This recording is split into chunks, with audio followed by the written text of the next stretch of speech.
Em nome do Pai que me criou, em nome do Filho que me resgatou, em nome do Espírito Santo que me santificou, Suprema Majestade, eu venho em sua divina vontade, em nome de todos, do primeiro ao último homem que existirá na terra, para dar a ti as homenagens que tendes direito, as adorações, os louvores, o amor que cada criatura lhe deve, as ações de graça, e fazer todas as reparações por todos e por cada pecado. Vem, Senhor, na sua divina vontade. Dou-te a minha vontade humana por meio do imaculado coração de Maria, que possui todos os dons e os frutos da divina vontade. Dá-me a tua divina vontade. Vem, divina vontade, nessa ação que estou a fazer e em todas as ações que eu farei durante este dia. Amém. Meditação do Livro do Céu, de Luísa Picarreta. No dia 16 de outubro de 1899, Luísa escreve: Esta manhã, meu doce Jesus não vinha, e desde ontem à noite não o vi. Quando se fez ver com um aspecto que dava piedade e terror ao mesmo tempo, queria-se esconder para não ver os castigos que ele mesmo estava mandando às pessoas e o modo como devia destruí-las. Ó Deus, que espetáculo tão dilacerante jamais visto! Enquanto esperava e esperava, em meu interior ia dizendo: como é que não vem?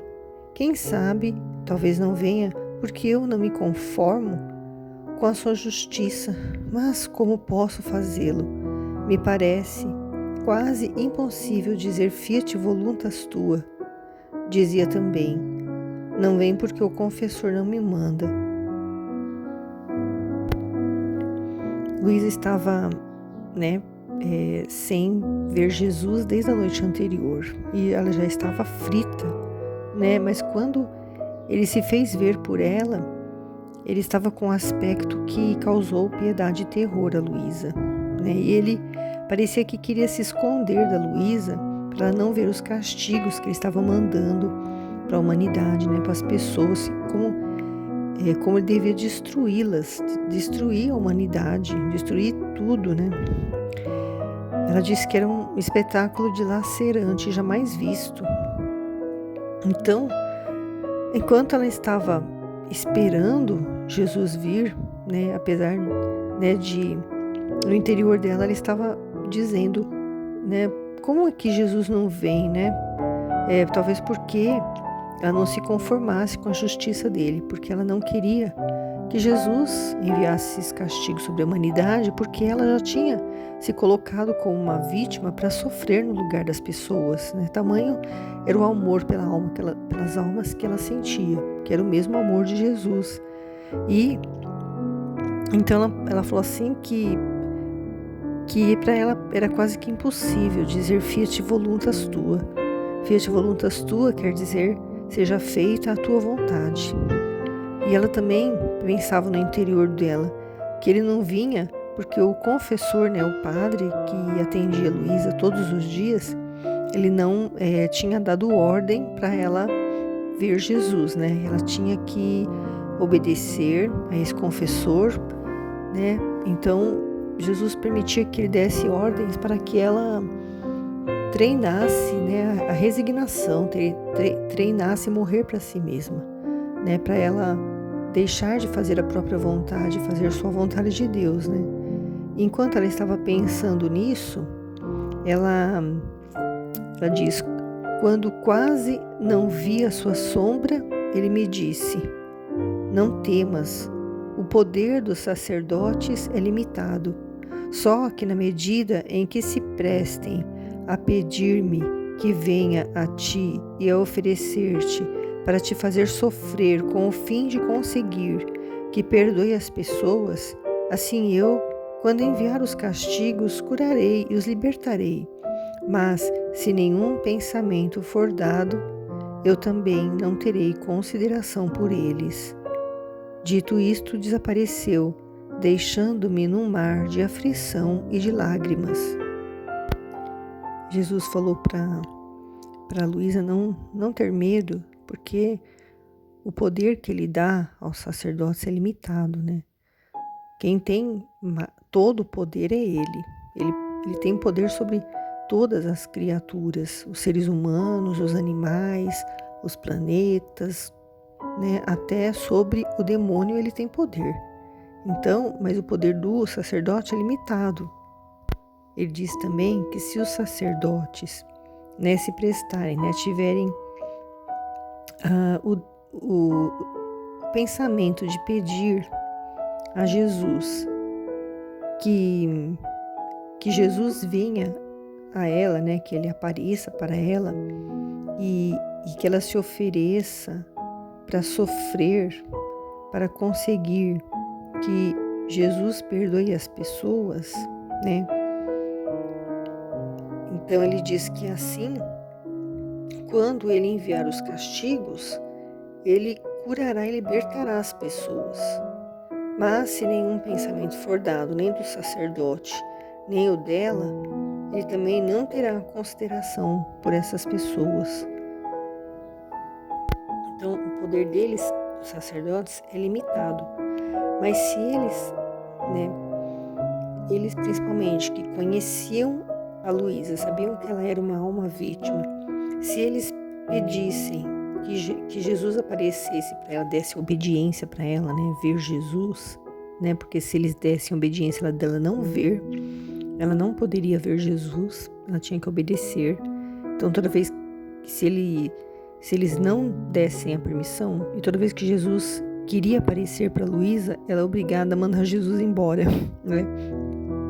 É muito complexo, né, esse mistério que acontecia, mas tudo espiritualmente, para que a Luísa fosse sendo preparada, né, para ser essa primeira filha da divina vontade.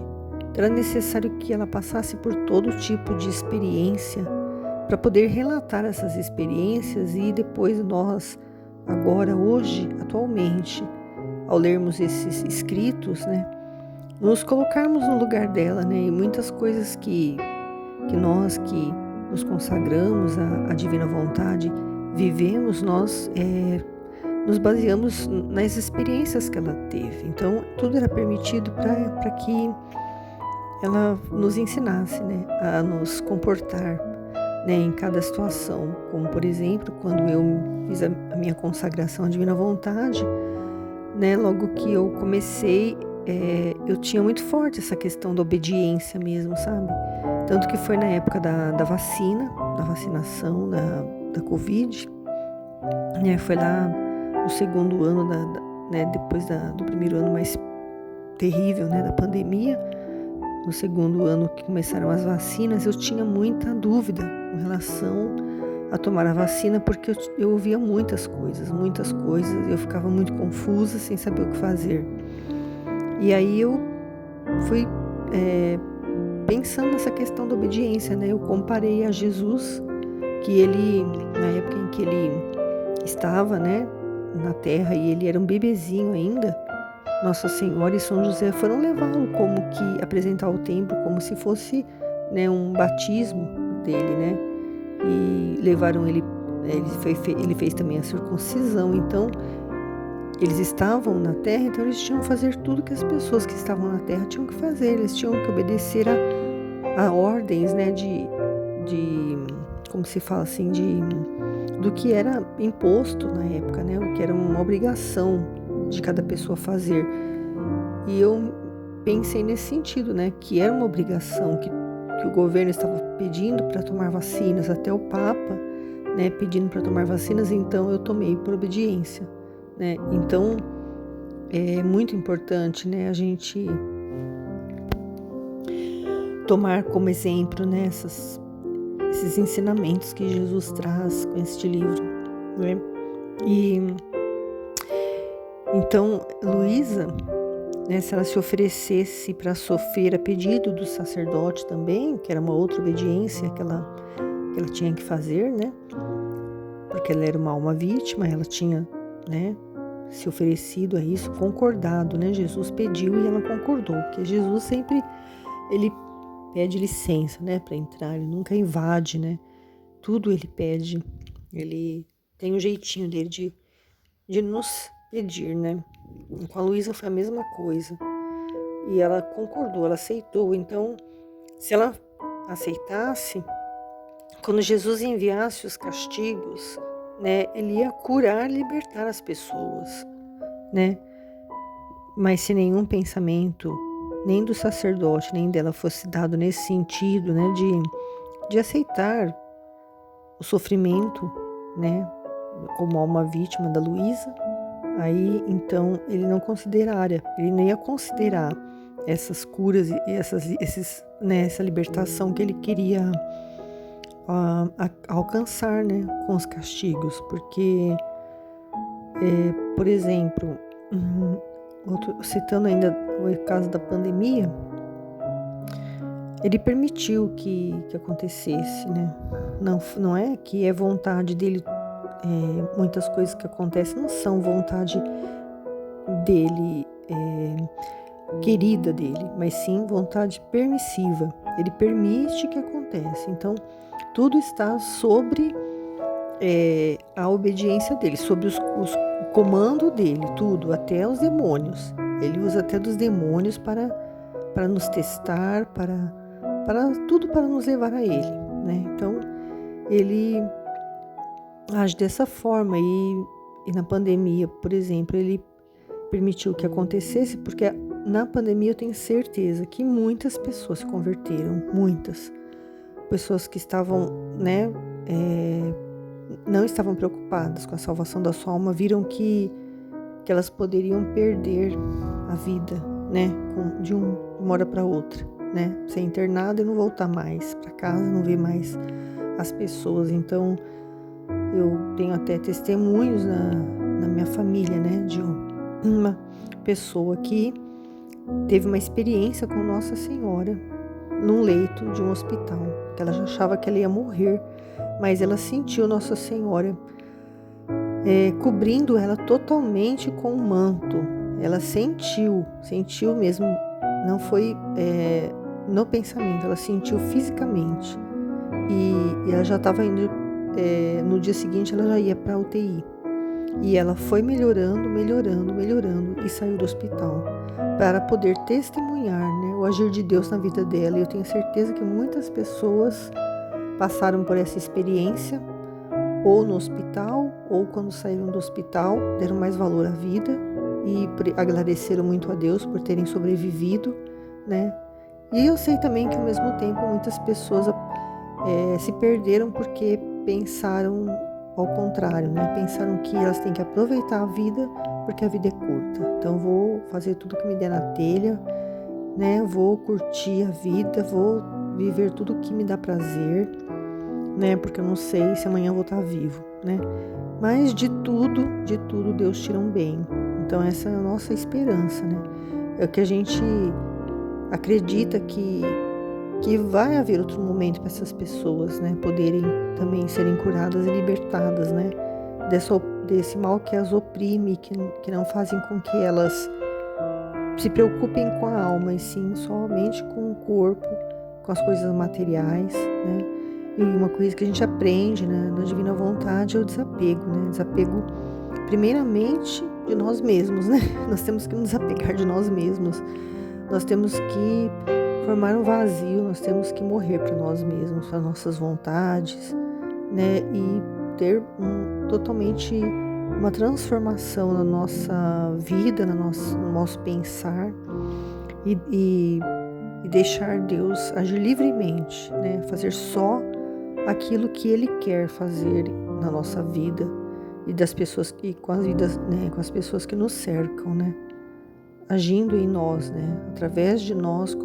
Ele usa o nosso corpo como uma vestimenta para que ele possa continuar a fazer aqueles atos, né, reparatórios que ele fazia, e atos de graça e louvor a Deus que ele fez, né, quando ele esteve aqui no meio de nós, né, como uma pessoa, né, igual a nós, exceto pelo pecado, mas só que os atos dele eram todos divinos. E Ele quer continuar esses atos em nós, filhos da Divina Vontade. Por isso que Ele preparou a Luísa, né, para que ela pudesse deixar tudo escrito para que nós, né, conhecendo tudo isso que ele nos revela nesse livro, nós possamos também desejar, né, viver essa vontade divina, né, para já vivermos o céu aqui na terra, porque é isso que ele vai estabelecer, né, esse reino da divina vontade aqui na terra como no céu. Vai voltar, o ser humano vai voltar à ordem, né, pela qual ele foi criado, né, a ordem que ele criou, o primeiro homem, a primeira mulher, que depois, por decidirem fazer a própria vontade, né, perderam esse dom da divina vontade, mas ele não desiste, né, de ver esse reino estabelecido. Ele vai, né, o que ele fala se cumpre, né, porque ele não é homem de mentir, né, ele promete, ele cumpre, né, nós cremos e nós esperamos e nós estamos aprendendo, né, com Luísa Picarreta, né, através dos escritos do livro do céu e também meditando o livro da outra mística, da outra religiosa, que é a Maria Valtorta, que nos ensina tudo sobre Jesus, Nossa Senhora, né? Então, se você tem interesse em saber mais, né, acesse o canal Fiat Voluntas Tua e você vai descobrir como viver assim, você vai viver o céu na terra. Amém.